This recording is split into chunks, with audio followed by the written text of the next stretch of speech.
నమస్తే, welcome to స్వతంత్ర news. నేను మాదిరి. ముందుగా బులెటిన్ హెడ్లైన్స్ చూద్దాం.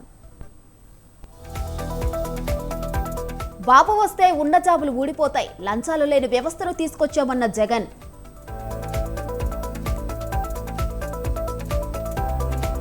చంద్రబాబు బెయిల్ రద్దు పిటిషన్పై విచారణ వాయిదా, స్కిల్ కేసులో మే 7న వాదనలు వింటామన్న సుప్రీం.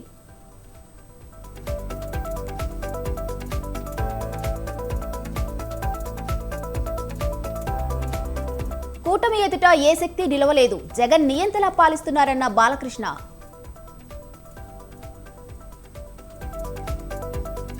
గల్ఫ్ కార్మికులకు సీఎం రేవంత్ గుడ్ న్యూస్, 5 లక్షల ప్రమాద బీమా కల్పిస్తామన్న రేవంత్. ప్రజల దీవెనలతోనే ఢిల్లీతో పోరాడం, కాంగ్రెస్ నమ్మి ఆగం కావద్దన్న కేసీఆర్.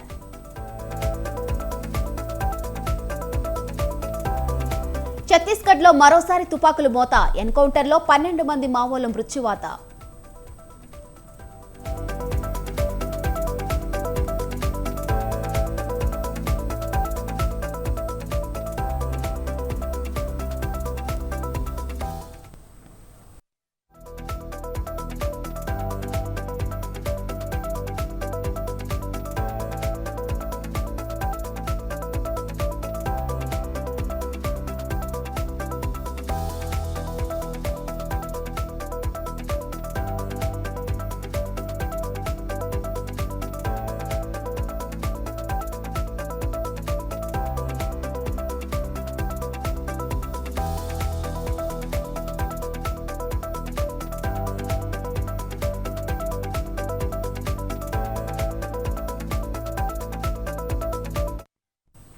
రెడ్ బిగ్ బ్రేకింగ్ చూస్తున్నాం. ఛత్తీస్గఢ్లో మరోసారి తుపాకులు మోత మోగింది. రాష్ట్రంలోని కాంకేర్ జిల్లాలో చౌటేబేతియా పిఎస్ పరిధిలో ఉన్న అటవీ ప్రాంతంలో ఎన్కౌంటర్ జరిగింది. ఈ ఘటనలో 18 మంది మావోయిస్టులు మృతి చెందగా ఇందులో 3 అగ్రనేతలు ఉన్నట్లు తెలుస్తోంది.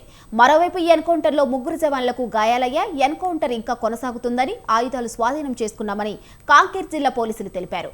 అయితే కాంకేర్ లోక్సభ నియోజకవర్గానికి ఏప్రిల్ 26న ఎన్నికలు జరగనున్నాయి. ఈ నేపథ్యంలో ఈ భారీ ఎన్కౌంటర్ కలకలం రేపుతోంది.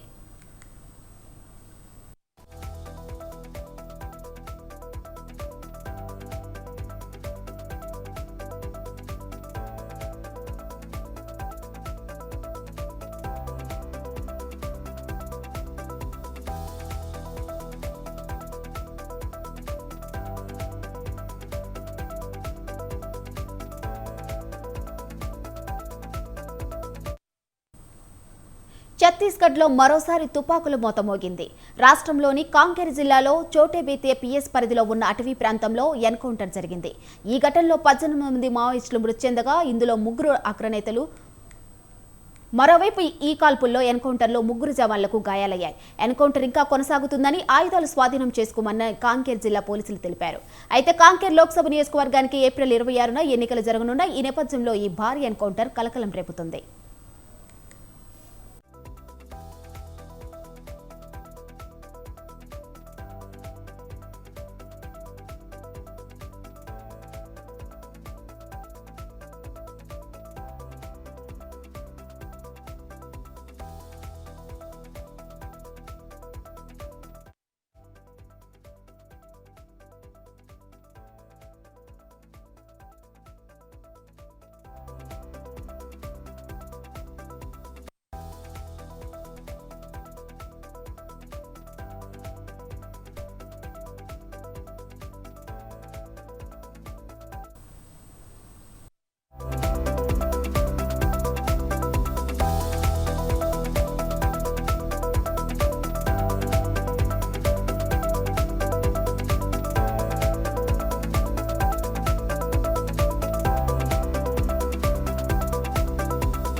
అధికార కాంగ్రెస్ పార్టీ అంబేద్కర్ను అవమానించిందన్నారు బీఆర్ఎస్ అధినేత కేసీఆర్. సుల్తాన్పూర్ బీఆర్ఎస్ సభలో పాల్గొన్న కేసీఆర్ కాంగ్రెస్ పార్టీపై తీవ్ర విమర్శలు చేశారు. రాజకీయాల్లో గుడ్డి లక్ష్మి వచ్చినట్టు కొంతమంది లిల్లీ పుట్టుగాలకు అధికారం వస్తుందంటూ ముఖ్యమంత్రిని ఎద్దేవా చేశారు. రేవంత్ రెడ్డి సర్వేలను చూసి భయపడుతున్నాడని, పార్లమెంట్ ఎన్నికల్లో కాంగ్రెస్కి 2 సీట్లు కూడా రావని అన్నారు. పార్లమెంట్ ఎన్నికల తరువాత కాంగ్రెస్ నుంచి ముందు జంప్ అయ్యేది రేవంత్ రెడ్డి అన్నారు గులాబీబాజ్.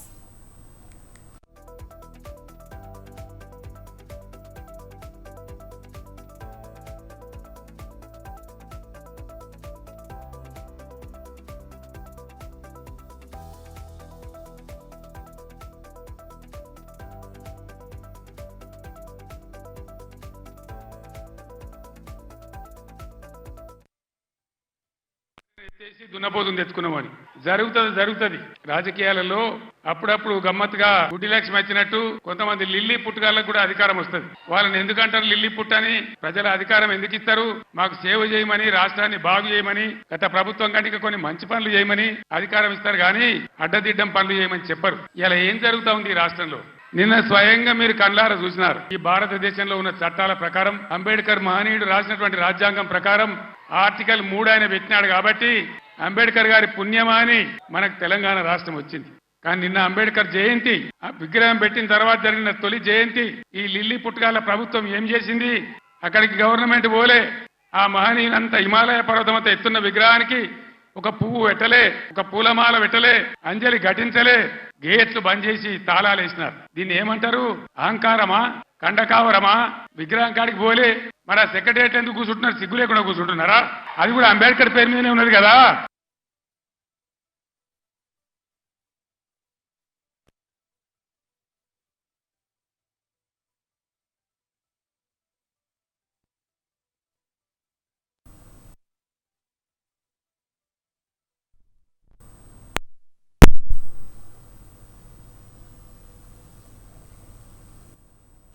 ఏపీలో ఎన్నికల వేళ కీలక పరిణామం చోటు చేసుకుంది. మండపేట నియోజకవర్గ వైసీపీ ఎమ్మెల్యే అభ్యర్థిగా పోటీలో ఉన్న తోట త్రిమూర్తులకు విశాఖ ఎస్సీ/ఎస్టీ కోర్టు షాక్ ఇచ్చింది. 27 ఏళ్ల నాటి శిరోముండనం కేసులో ఎమ్మెల్సీ తోట త్రిమూర్తులకు జైలు శిక్ష విధిస్తూ సంచలన తీర్పు ఇచ్చింది. తోట త్రిమూర్తులకు 18 నెలల జైలు శిక్ష, 2 లక్షల జరిమానా విధించింది.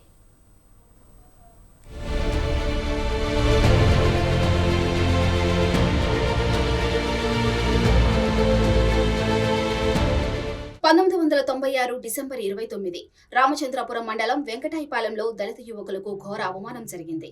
అప్పట్లో ఎమ్మెల్యేగా తనకు వ్యతిరేకంగా వ్యవహరించారనే కారణంతో 5గురు దళితుల్ని హింసించారని తోట త్రిమూర్తులపై ఆరోపణలు ఉన్నాయి. ఇందులో 2కి గుండు కొట్టించి కనుబొమ్మలు గీయించారు. ఈ ఘటన రాష్ట్ర వ్యాప్తంగా తీవ్ర కలకలం రేపింది. బాధితులకు న్యాయం చేయాలంటూ దళిత సంఘాలు పెద్ద ఎత్తున ఉద్యమించాయి.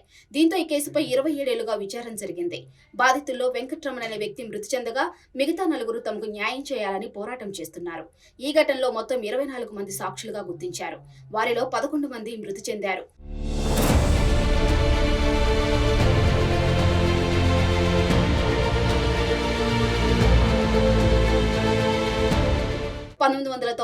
సార్వత్రిక ఎన్నికల్లో తోట త్రిమూర్తులు ఇండిపెండెంట్ గా రామచంద్రపురం నుంచి పోటీ చేసి గెలిచారు. ఆ ఎన్నికల్లో ఆయన గంట గుర్తుపై పోటీ చేసి విజయం సాధించారు. ప్రస్తుతం బాధితుల్లో 3 ఆ ఎన్నికల్లో బీఎస్పీ తరపున పోలింగ్ ఏజెంట్లుగా పనిచేశారు. త్రిమూర్తుల వర్గం రిగ్గింగ్ చేయడానికి ప్రయత్నిస్తే తాము అడ్డుకున్నామని, దాంతో వ్యక్తిగతంగా కక్ష పెట్టుకున్నారని కోర్టుకు తెలిపారు. పొలం చుట్టూ ఫెన్సింగ్ ధ్వంసం, ఈవ్టీసింగ్ కేసులను అక్రమంగా బనాయించి గ్రామస్తుల మధ్యలో ఘోరంగా అవమానించారని కోర్టుకు తెలిపారు బాధితులు.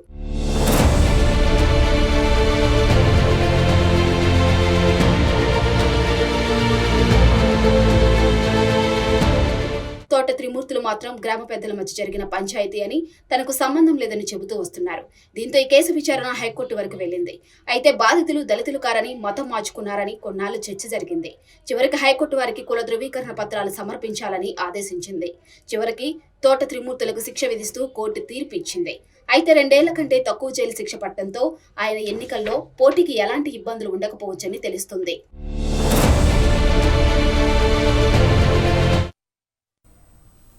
ప్రతి ఎన్నికల్లోనూ మధ్యప్రదేశ్ భారతీయ జనతా పార్టీకి కొండంత అండగా నిలుస్తుంది. అటు ఉత్తరప్రదేశ్ ఇటు మధ్యప్రదేశ్లో మెజారిటీ సీట్లు సాధిస్తే కేంద్రంలో అధికారం దక్కినట్లే అన్న భావన ఉంది. 2014లో నరేంద్ర మోదీ ప్రభంజనం మొదలు కాక ముందు నుంచి మధ్యప్రదేశ్లో బీజేపీదే ఆధిపత్యం. గత ఎన్నికల్లో 29 స్థానాల్లో 28 సీట్లు గెలుచుకున్న బీజేపీ ఈసారి క్లీన్ స్వీప్ చేసేందుకు సిద్ధపడుతుంది. గట్టి పోటీ ఇచ్చేందుకు కాంగ్రెస్ సిద్ధం కావడంతో ఈసారి పార్లమెంట్ ఎన్నికల్లో బీజేపీ కాంగ్రెస్ మధ్య డైరెక్ట్ ఫైట్ సాధ్యం.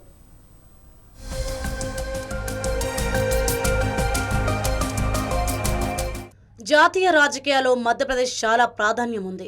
మధ్యప్రదేశ్లో అత్యంత సుదీర్ఘ కాలం పాటు సీఎంగా శివరాజ్ సింగ్ చౌహాన్ రికార్డు సృష్టించారు. శివరాజ్ సింగ్ చౌహాన్ 16.5 సంవత్సరాలకు పైగా ముఖ్యమంత్రిగా పనిచేశారు. 16 ఏళ్ల పాలన తర్వాత 2023లో బీజేపీ ఘన విజయం సాధించడంతో కీలక పాత్ర వహించారు. 2023 ఎన్నికల తర్వాత చౌహాన్ స్థానంలో కాషాయ దళానికి చెందిన డాక్టర్ మోహన్ యాదవ్ బాధ్యతలు చేపట్టారు.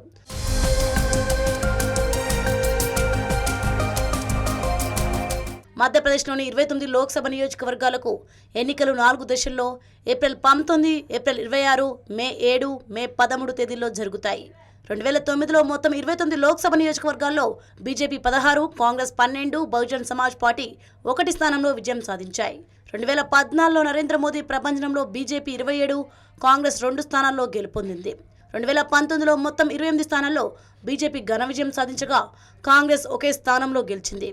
అది మాజీ ముఖ్యమంత్రి కమల్నాథ్ కొడుకు నుకుల్నాథ్ నెగ్గాడు. ఈసారి క్లీన్ స్వీప్ చేయాలన్న లక్ష్యంతో ఉంది. మధ్యప్రదేశ్లో ఏప్రిల్ 19న 6 స్థానాలకు, ఏప్రిల్ 26న 7 స్థానాలకు, మే 7న 8 నియోజకవర్గాలకు, మే 13న మరో 8 నియోజకవర్గాలకు ఎన్నికలు జరుగుతాయి. 2023లో జరిగిన అసెంబ్లీ ఎన్నికల్లో 230 స్థానాల్లో 163 సీట్లు గెలుచుకొని బీజేపీ చరిత్ర సృష్టించింది. కాంగ్రెస్ 68 స్థానాలకు పరిమితమైంది.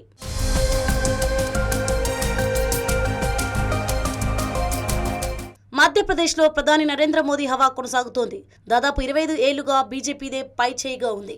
2018లో అసెంబ్లీ ఎన్నికల్లో కాంగ్రెస్ స్వల్ప అధికారంలోకి వచ్చినా జాతీయ స్థాయిలో మోదీ పార్టీకి ఎదురు లేదు. 2014, 2019లో బీజేపీ ఘన విజయాలు సాధించింది. ప్రస్తుత ఎన్నికల్లో నరేంద్ర మోదీ ప్రభ, రామ మందిర్ అంశంతో పాటు గత 10 ఏళ్లుగా కేంద్రంలో ఎన్డీఏ సర్కార్ సాధించిన విజయాలు బీజేపీకి కలిసి వచ్చే అంశాలు. 16 ఏళ్లకు పైగా సీఎంగా ఉన్న శివరాజ్ సింగ్ చౌహాన్ ఈసారి లోక్సభకు పోటీ చేస్తున్నారు.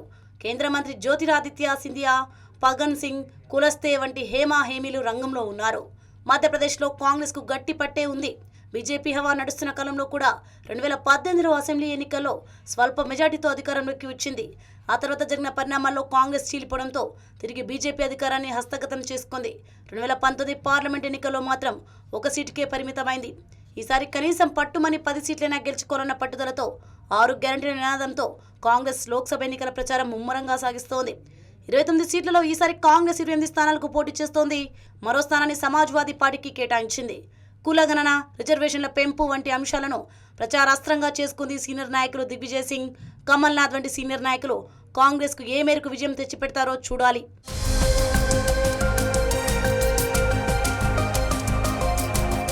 రాజకీయాలే కాదు, మధ్యప్రదేశ్లో సమస్యలకు కొరత లేదు. నిరుద్యోగ సమస్య, ధరల పెరుగుదల ప్రధానమైనవి.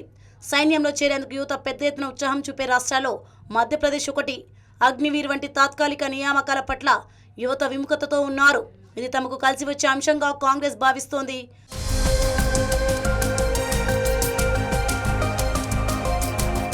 భారతీయ జనతా పార్టీ మాత్రం ప్రచారంలో అప్రతిహతంగా సాగుతోంది.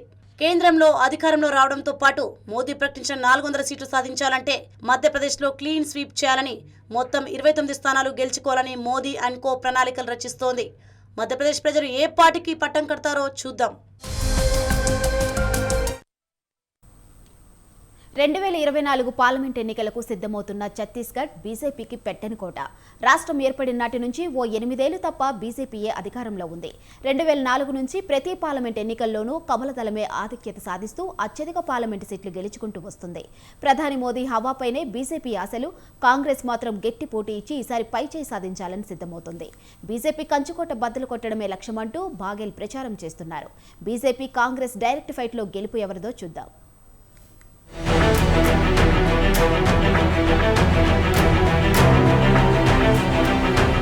ఛత్తీస్గఢ్ ఎన్నికల రాజకీయాలన్నీ ముగ్గురు ముఖ్యమంత్రులు అజిత్ జోగి, రమణ్ సింగ్, భూపేష్ బాగేల్ చుట్టూ తిరిగింది. నక్సలైట్ల ప్రాబల్యం గల ప్రాంతం కావడంతో సవాళ్లు ఎక్కువే. ఛత్తీస్గఢ్ ఏర్పాటు డిమాండ్ 1956 నుంచి ఉన్న 1998లో బీజేపీ ప్రత్యేక రాష్ట్ర ఏర్పాటుకు ఎన్నికల్లో వాగ్దానం చేసి 2000 నవంబర్ 1న ప్రత్యేక రాష్ట్రాన్ని ఏర్పాటు చేసింది.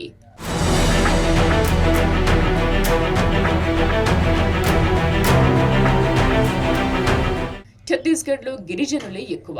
2000 నవంబర్ 1న కాంగ్రెస్ కు చెందిన అజిత్ జోగి తొలి ముఖ్యమంత్రిగా ప్రమాణం చేశారు. 2003 నుంచి 20 ఏళ్ల పాటు బీజేపీనే అధికారంలో ఉంది. రమణ్ సింగ్ ఉచిత బియ్యం సరఫరా వంటి పలు సంక్షేమ కార్యక్రమాలతో ప్రజలకు చేరువయ్యారు. సుదీర్ఘ కాలం పాటు 15 ఏళ్ల 128 రోజులు సీఎంగా ఉన్నారు. రమణ్ సింగ్ హయాంలో నక్సలిజం పెరిగిపోయిందనే భావం ఉంది. 2018లో కాంగ్రెస్ ఛత్తీస్గఢ్లో అధికారంలోకి వచ్చింది. భూపేష్ బాగెల్ సీఎం అయ్యారు. 2023 అసెంబ్లీ ఎన్నికల్లో మళ్లీ బీజేపీ అధికారంలోకి వచ్చింది. 90 సభ్యుల అసెంబ్లీలో ఏకంగా 54 స్థానాలు గెలుచుకుంది. బీజేపీకి చెందిన విష్ణుదేవ్ సాయి ముఖ్యమంత్రిగా బాధ్యతలు చేపట్టారు.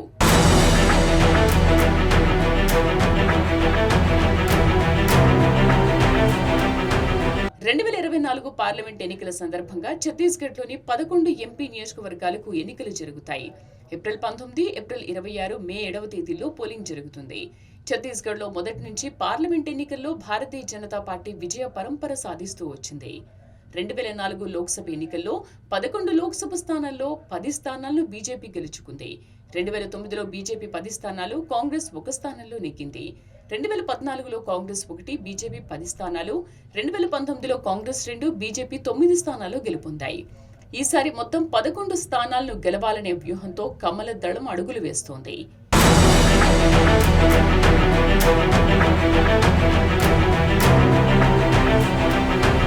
ఈసారి పార్లమెంట్ ఎన్నికల్లో ఛత్తీస్గఢ్లోని 11 స్థానాల్లో బీజేపీ, కాంగ్రెస్ పోటీ చేస్తున్నాయి.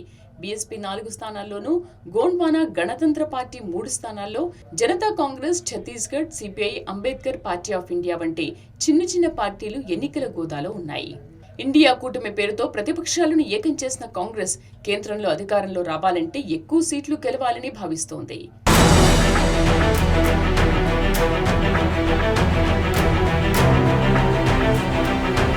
ఛత్తీస్గఢ్లో రమణ్ సింగ్ నేతృత్వంలో బీజేపీ, భూపేష్ బాగెల్ నాయకత్వంలోని కాంగ్రెస్ విస్తృత ప్రచారం చేస్తున్నారు.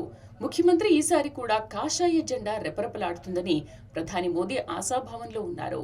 24 ఏళ్లుగా ఎంపీ ఎన్నికల్లో సాగుతున్న బీజేపీ ఆధిపత్యాన్ని ఏ మేర కట్టుకుంటుందో చూడాలి.